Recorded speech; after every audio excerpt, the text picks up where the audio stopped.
انبیاء اور رسول سے اوپر مانتے ہیں۔ میں نہیں کہہ سکتا، ہو سکتا ہے کہ علامہ خمینی نے، آیت اللہ خمینی نے بعد میں اپنی رائے بدل لی ہو سکتا ہے، لیکن ان کی کتاب جو ہے مشہور، اس میں تو صاف لکھا ہوا ہے، وہ چھپی بھی تھی ایک زمانے میں، مولانا محمد منظور نعمانی صاحب نے کتاب شائع کی تھی، اس کے اندر اس کا وہ اقتباس موجود تھا۔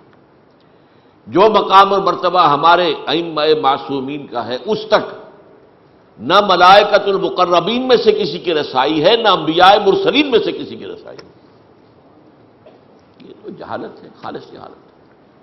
تو درجات تو یہی رہیں گے، انبیاء ہیں، پھر صدیقین ہیں، پھر شہداء ہیں، پھر صالحین ہیں، اور اسی طریقے سے صحابہ ہیں، پھر تابعین ہیں، پھر تبع تابعین ہیں، درجات بھی یہی رہیں گے، ایک درجے میں تو عمومی طور پر تو یہی۔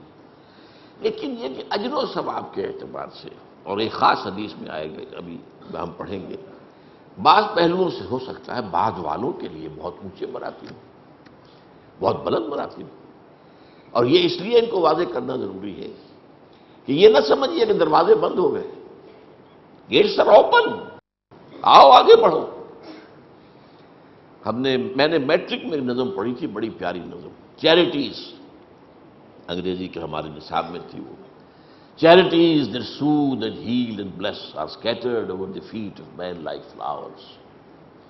لمبی نظر ہے یہ، لیکن اس کے آخر میں یہ جو نیکیاں ہیں، یہ میں آیت البر کے درس میں ان اشعار جو ہے انگریزی کے کوٹ بھی کیا کرتا ہوں کہ یہ جو ہے، یہ تو انسانوں کے قدموں میں پڑی ہوئی، جو چاہے اٹھا لے۔ پھول کھلے ہیں گلشن گلشن، لیکن اپنا اپنا دامن جو چاہو آپ پھول چن لو۔ No mystery is here, no special moon for the high and not for the low. The smoke ascends as high from the hearth of a humble cottage as from that of a haughty palace۔ یہاں اللہ تعالیٰ کی طرف سے یہ نہیں ہے کہ کسی کو اونچائی کا مرتبہ بس الرٹ کر دیا گیا اور دوسرا جو ہے محروم کر دیا گیا، نہیں، بڑی پیاری تشبیہ دی ہے۔ دھواں بالکل برابر اٹھتا ہے اوپر، چاہے جھونپڑی کا چولہا اس سے بھی، اور کسی محل کے کچن کا جو ہے ہاٹی پیلس جو ہے، اگر اس کے کچن سے بھی دھواں اٹھے گا وہ بھی اسی طرح اوپر جائے گا۔ اس اعتبار سے مقامات بلند بند نہیں ہے، لیکن یہ اپنی اپنی ہمت ہے، اپنا اپنا فیصلہ ہے، اپنی اپنی ترجیحات ہیں۔ کیا تعین کیا آپ نے؟ بل تؤثرون الحیات الدنیا والآخرۃ خیر وابقیٰ۔ یہ تو تم ہو جنہوں نے دنیا کی زندگی کو ترجیح دی ہے۔ ہر شخص جائزہ لے، میں کس چیز کو ترجیح دے رہا ہوں؟ دنیا کی زندگی کو ترجیح دی ہے یا آخرت کی زندگی؟ اور اس کو اگر دیکھنا ہو، لٹمس ٹیسٹ کیا ہے؟ لٹمس ٹیسٹ آپ اولاد میں دیکھیے کہ آپ ان کو کس طور پر تربیت دے رہے ہیں، کیا بنانا چاہتے ہیں اولاد کو؟ سی ایس پی آفیسر بنانا چاہتے ہیں، کچھ اور بنانا چاہتے ہیں، سی اے کرانا چاہتے ہیں، یا آپ اسے دین کا خادم بنانا چاہتے ہیں، دین کا علم دینا؟ اسی سے آپ کی پرائرٹیز تو معین ہو گئی، معلوم ہو گیا، لٹمس ٹیسٹ ہے، ہر شخص جائزہ لے لے۔ اس حوالے سے تو تب بشارت کیا ہے کہ اونچے مقامات اور اونچے درجات بند نہیں ہو گئے، کھلے ہوئے، اپنی اپنی ہمت کے مطابق۔ جیسے کہتے ہیں جتنا گڑ ڈالیں گے اتنا میٹھا ہوگا، جتنی محنت کریں گے۔ بقدر القد تکتسب المعالی، کوشش اور محنت کے ذریعے ہی بلند مقامات حاصل ہوتے ہیں۔ حضرت علی رضی اللہ تعالیٰ عنہ کی اشعار ہیں، بقدر القد تکتسب المعالی ومن طلب العلا سہر اللیالی۔ اور جو کوئی بلند مقام حاصل کرنا چاہتا ہے اسے راتیں جاگ کر گزارنی پڑتی ہے۔ سی ایس پی کرنی ہے تو پھر اس کے لیے بھی محنت، اور راتوں کو جاگیں گے، burning mid night oil lamp جو ہے وہ آپ کریں گے کہ نہیں کریں گے؟ تو ومن طلب العلا سہر اللیالی، راتوں کو جاگ کر محنت۔ ومن طلب العلا من غیر قد، اور جو چاہے گا کہ اسے بغیر محنت اور مشقت کے بلند مقام حاصل ہو جائے، اضاع العمر فی طلب المحال، اس نے اپنی عمر کو ضائع کر لیا ایک ایسی چیز کے حصول کی کوشش میں جو ممکن ہی نہیں ہے، بغیر محنت کے ممکن ہی نہیں۔ تو محنت دنیا کی ہو یا دین کی ہو، وہ تو برابر ہے، قانون برابر ہے اس کے۔ بقدر القد تکتسب المعالی، دنیا کی بھی بلندی چاہیے تو محنت کرنی پڑے گی، اور دین کی بلندی چاہیے، آخرت کی بلندی چاہیے تو بھی محنت کرنی پڑے گی۔ لیکن بشارت جو ہے وہ کیا ہے کہ دروازے بند نہیں ہیں۔ یوں نہ سمجھو کہ وہ بلند مقامات جو ہیں وہ تو بس اب بند ہو گئے، اب اس تک ہماری رسائی نہیں ہے۔ اب اس کے لیے میں احادیث آپ کو سنا رہا ہوں۔ عن ابی ہریرہ رضی اللہ تعالی عنہ ان رسول اللہ صلی اللہ علیہ وسلم قال ان من اشد امتی بی حبا ناس یکونون بعدی یود احدهم لو رعانی باہلہ ومالہ، رواہ مسلم۔ حضرت ابو ہریرہ راوی ہیں اور اس کو امام مسلم نے روایت کیا اپنی صحیح میں کہ حضور نے فرمایا مجھے اپنی امت میں سے محبوب ترین لوگ وہ ہیں جو میرے بعد آئیں گے، اور ان کی خواہش یہ ہوگی کہ کسی طرح وہ اپنی اولاد اور اپنے مال سب کچھ دے کر میری رویت انہیں حاصل ہو جاتی ہے۔ یہ آرزو جو میں نے آپ سے عرض کیا، اس کا ہونا جو ہے، جس کے دل میں واقعی یہ آرزو ہے تو وہ حضور کا محبوب ترین انسان ہے۔ ان من اشد امتی لی حبا ناس یکونون بعدی یود احدهم لو رعانی باہلہ ومالہ۔ دوسری حدیث سنیے، یہ دو حدیثیں میں سنا رہا ہوں۔ عن انس قال قال رسول اللہ صلی اللہ علیہ وسلم، حضرت انس سے مروی ہے، وہ فرماتے ہیں کہ حضور نے ارشاد فرمایا مثل امتی مثل المطر لا یدری اولہ خیر وآخر ام آخرہ۔ اس کو امام ترمذی نے روایت کیا ہے۔ میری امت کی مثال بارش کی سی ہے جس کے بارے میں یہ نہیں کہا جا سکتا کہ اس کا پہلا حصہ زیادہ مفید ہوتا ہے یا آخری حصہ۔ پہلا حصہ جو ہے اگر آپ چھاجو پانی برس میں بہہ جائے گا، اسے جذب ہونے کا موقع نہیں ملتا۔ آخری حصہ جذب ہوتا ہے، تو جب جذب ہوتا ہے تو اسی سے پھر زمین کی برکات، زمین کے خزانے نکلتے ہیں۔ تو کہا نہیں جا سکتا، یہاں فرمایا گیا ہے کہ مثل امتی مثل المطر لا یدری اولہ خیر ام آخرہ۔ یہی حضرت جعفر سے روایت ہے، قال قال رسول اللہ صلی اللہ علیہ وسلم ابشروا ابشروا، یہ بشارت کا لفظ جو میں نے استعمال کیا کہ بشارت کے لیے میں یہ احادیث آپ کے سامنے لایا ہوں۔ انما مثل امتی کا مثل الغیث، وہاں مطر تھا، یہاں غیث ہے، اور یہاں ابشروا کا اضافہ ہے۔ بشارت حاصل کرو، بشارت حاصل کرو، اس لیے کہ میری امت کی مثال بارش کی سی ہے۔ لا یدری آخرہ خیر ام اولہ، نہیں کہا جا سکتا کہ اس کا آخری حصہ بہتر ہوتا ہے یا پہلا حصہ۔ اس کو امام رزین نے روایت کیا۔ اب سنیے وہ حدیث جو میں نے بہت مرتبہ پہلے بھی سنائی ہے، اور اس میں وہ افضل اور اعلیٰ، افضل الجہاد اور سب سے اعلیٰ جہاد، اسی طرح افضل ایمان اور اعجب ایمان۔ عجب کا لفظ یہاں آ رہا ہے، اس کو نوٹ کیجئے گا۔ عجیب عربی زبان میں اس کے معنی ہے بہت خوبصورت، دل کو موہ لینے والا شے۔ عجب کہتے ہیں اپنے آپ کو بہت عمدہ سمجھنا، عجب، تکبر، عجب۔ تو عجیب وہ شے ہے جو بڑی خوبصورت ہو، بڑی حسین ہو، دل کو موہ لینے والی ہو، یہ عجیب۔ ہم اردو میں عجیب جو ہے وہ ذرا ایک محدود سے معنی ہے کہ جو نامانوس سی ہو، پہچان میں نہ آتی ہو، عام جو ہے اس کے خلاف ہو، عجیب، اور یہ عجیب بات، یہ تو یہ بات تو سمجھ میں نہیں آتی، بہت عجیب ہے۔ تو یہ عجیب اس معنی میں اجنبیت، وہ عجیب اور اجنبیت اور عجیب جو ہے وہ ایک علیحدہ چیز ہے۔ تو عجب کا لفظ یہاں آیا ہے۔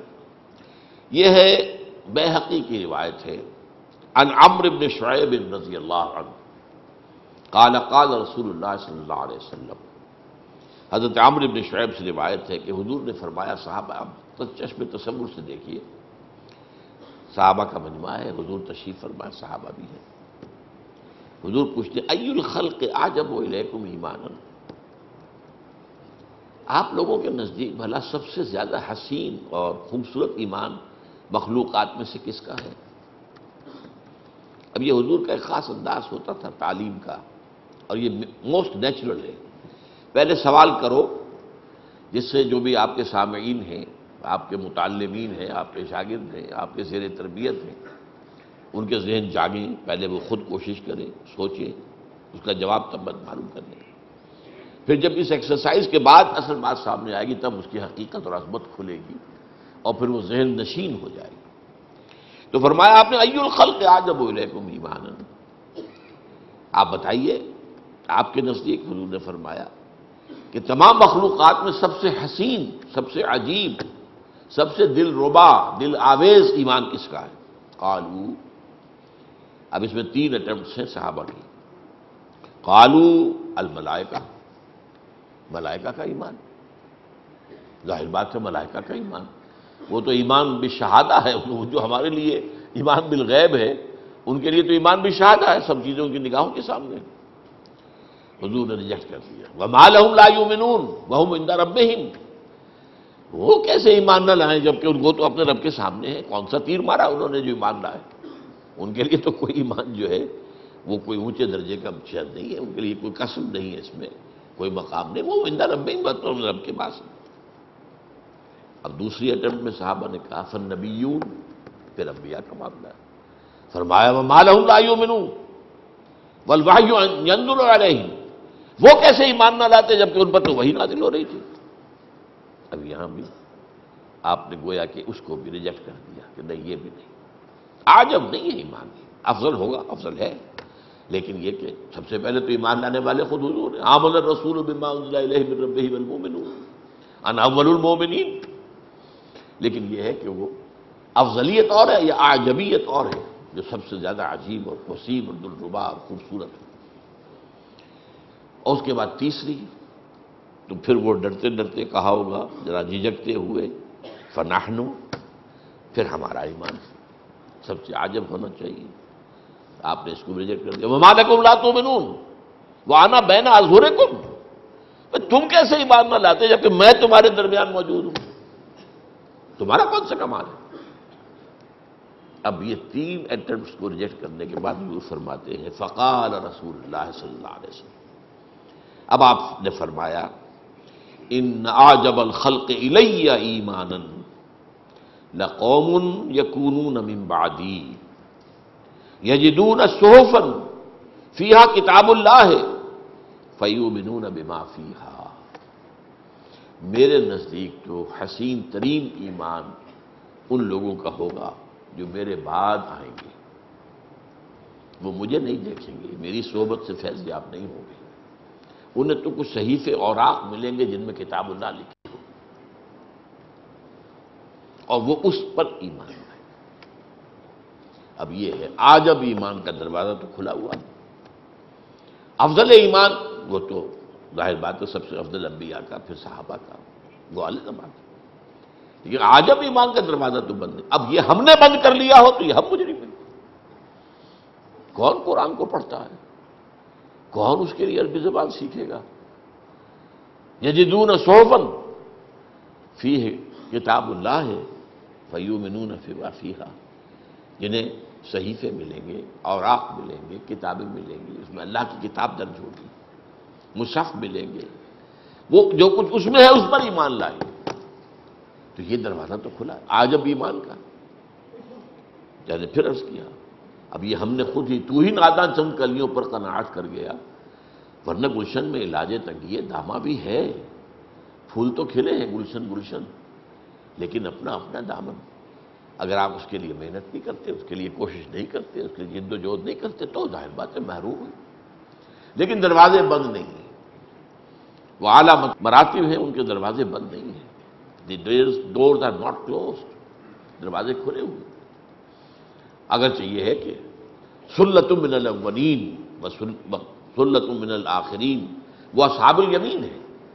سلۃ من الاولین و قلیل من الآخرین وہ مقربین کے اندر ہے. وہ ہے افضلیت کے اعتبار سے معاملہ، لیکن ابھی آگے آ جائے گا اجر کے اعتبار سے معاملہ کچھ اور ہے. وعن عبد الرحمن بن علاء الحضرمی رضی اللہ تعالی عنہ قال حدثني من سمع النبي صلی اللہ علیہ وسلم یقول. عبد الرحمن بن علاء الحضرمی کہتے ہیں کہ میں نے سنا ان لوگوں سے جنہوں نے یہ اللہ کے رسول سے سنا. آپ کو معلوم ہے نا کہ صحابہ میں سے بھی فرق ہوتا ہے. ایک تو یہ کہ کسی صحابی نے بات براہ راست حضور سے سنی ہو، اور کسی نے وہ کسی صحابی سے سنی ہو. اب ظاہر بات ہے حدیث جبرائیل جس پر ہم نے کئی ہوئے، جس پر تو جو لوگ اس مجمع میں موجود تھے وہ تو وہ ہے کہ جنہوں نے وہ سارا واقعہ اپنی آنکھوں سے دیکھا. لیکن سارے صحابہ تو نہیں تھے اس مجمع میں، تو بہت سے لوگوں کو ان صحابہ کے ذریعے سے وہ بات پہنچی کہ جو اس مجمع میں موجود تھے. تو حدثنی من سمع النبی صلی اللہ علیہ وسلم یقول، مجھے بتایا ہے یہ انہوں نے جنہوں نے خود سنا ہے اللہ کے رسول صلی